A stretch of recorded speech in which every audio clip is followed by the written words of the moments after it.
피로 성읍들을 건설하며 불의로 성을 건축하는 자에게 화 있을진저 민족들이 불탈 것으로 수고하는 것과 나라들이 헛된 일로 피곤하게 되는 것이 만군의 여호와께로 말미암음이 아니냐.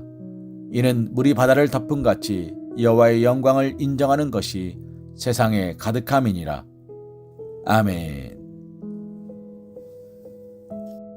바벨론을 향한 세 번째 심판의 선포입니다. 여기서는 바벨론이 피로 성읍을 건설하며 불의로 성을 건축한 것을 심판의 근거로 제시하고 있습니다. 본문의 중심 소재로 제시되는 바벨론 성은 성경에서 큰 성으로 묘사됩니다. 이는 바벨론 성이 그만큼 컸다는 것을 의미합니다. 사실 바벨론 성은 고대의 성들 중에서 그 규모가 가장 방대한 성이었습니다. 헤로도투스에 따르면 그 성은 둘레가 약 30km에 달했고 성벽의 높이가 14m에 달했으며 두께는 맨 밑부분이 약 9m에 달했습니다. 고대의 성의 규모가 그 정도라면 이는 그야말로 불가사의라 해도 과언이 아닐 것입니다.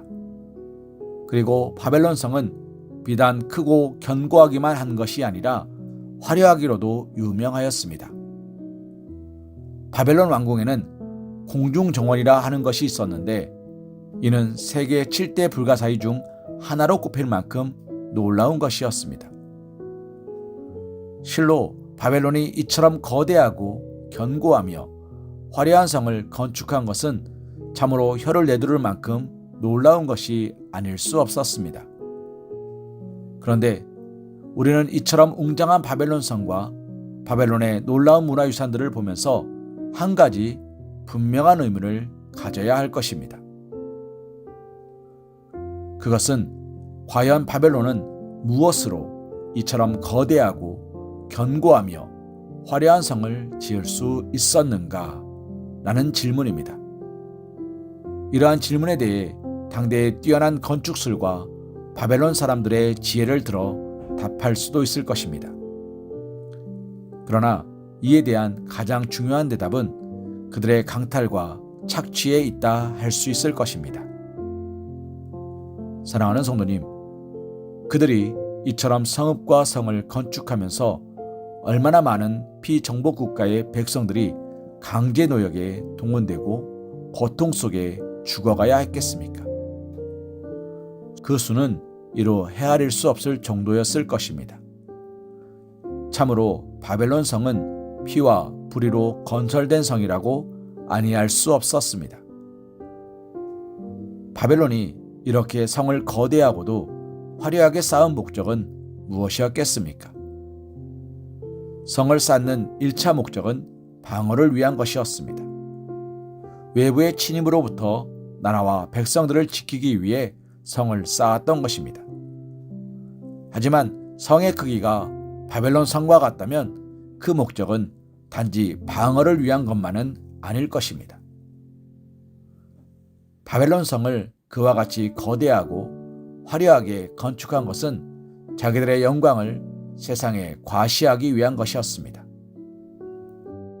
이러한 고대 신바벨론 제국의 영광을 주도적으로 구현한 느부갓네살은 바벨론 성을 바라보며 그것이 자신의 위엄과 영광을 나타낸 것이라고도 하였습니다. 그는 자신의 안위와 허영심을 위해 실로 엄청난 사람들의 피와 땀, 생명까지도 아무렇지도 않게 희생시켰으면서도 그에 대해서는 조금의 반성도 없이 무수한 인간의 땀과 피와 희생으로 세워진 그 성을 보고 득이해하였던 것입니다. 사랑하는 성도님, 하나님께서는 이처럼 세상 영광을 위하여 악한 수고를 한 바벨론을 향해 무엇이라 말씀하고 계십니까? 민족들이 불탈 것으로 수고하는 것과 나라들이 헛된 일로 피곤하게 되는 것이 만군의 여호와께로 말미암음이 아니냐 말씀하고 계십니다. 이는 세상의 영광을 위한 바벨론의 수고는 불에 탈 것이요 헛된 것으로 귀결된다는 말씀입니다. 우리는 이러한 본문의 말씀을 통해 두 가지 입장을 보게 됩니다. 하나는 성을 건축하고 그 결과물에만 집착하는 바벨론 왕의 입장이요. 다른 하나는 그 과정을 지켜보시는 하나님의 입장입니다.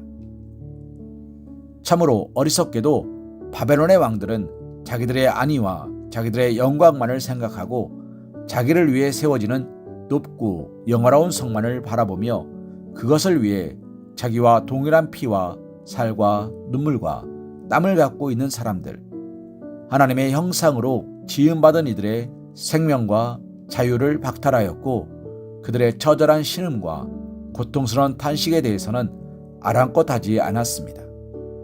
그러나 하나님은 그들의 안위와 탐욕을 위한 성이 건축되는 동안 흘린 무수한 사회적 약자들, 패전국 백성들의 피 한 방울, 땀 한 방울까지도 다 지켜보시며 그들의 한숨과 탄식까지도 다 기억하고 계십니다.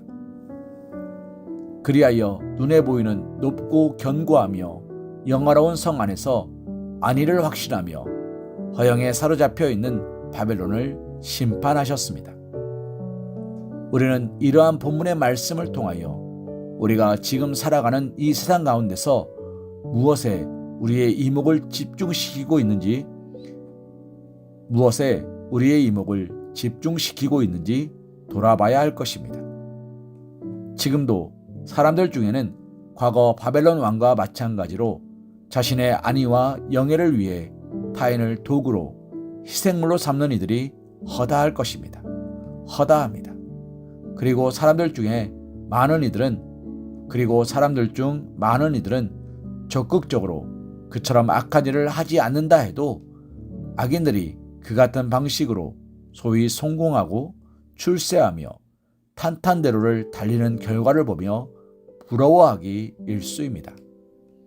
그러나 사랑하는 성도님, 우리는 그처럼 일시적인 결과와 화려한 업적만을 보는 것이 아니라 그릇된 것들이 화려한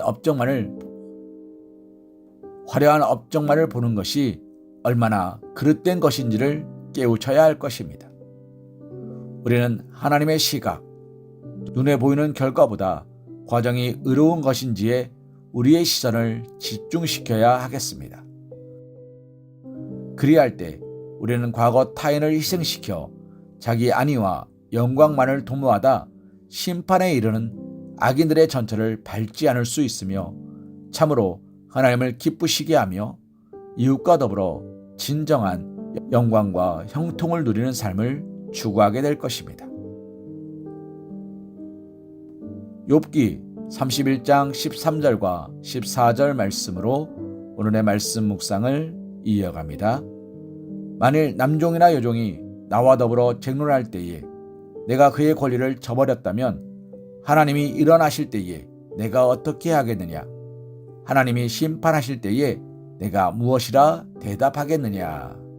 아멘.